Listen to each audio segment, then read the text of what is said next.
The Cold War turned hot in the middle of the 20th century. In 1950, the North Korean army launched an invasion on their countrymen in the south.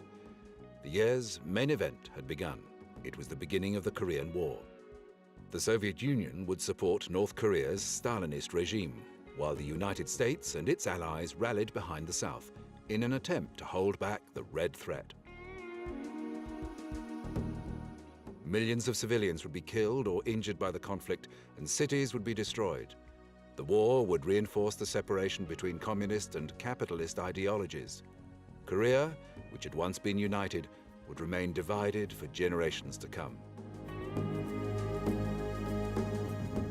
Korea had been a Japanese colony since 1910. Following Japan's defeat in the Second World War, the United States and the Soviet Union divided responsibility for Korea at the 38th parallel. It was agreed by the Americans and the Soviets that Korea would govern itself independently after 4 years of international oversight. In the South, a United States military administration under the direction of General Douglas MacArthur controlled the area from its headquarters in Tokyo. American forces liberated the Koreans from the Japanese. However, after 35 years of Japanese rule, most Koreans were opposed to another period of foreign control. Strikes and civil violence broke out. The Soviet forces entered and liberated North Korea soon after the Second World War. There, the Soviet Union fostered a communist regime, forming the Democratic People's Republic of Korea, under the leadership of North Korean General Secretary Kim Il-sung. In the South, elections led to the formation of a democratic government under the leadership of President Syngman Rhee. Both President Rhee and General Secretary Sung wanted to reunite the nation under their own competing political systems and leadership. By the time Soviet troops left the North Korean military was equipped with modern Soviet weaponry and enjoyed substantial advantages over forces in the South. By mid-1950, tensions between the North and South had escalated to the point where two hostile armies were assembled along the border.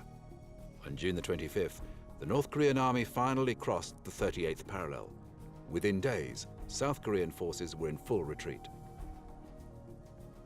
On July the 27th, the United Nations Security Council branded the North Koreans as aggressors. Troops from the US and fellow UN member states were sent in. However, the North Korean army was making rapid progress.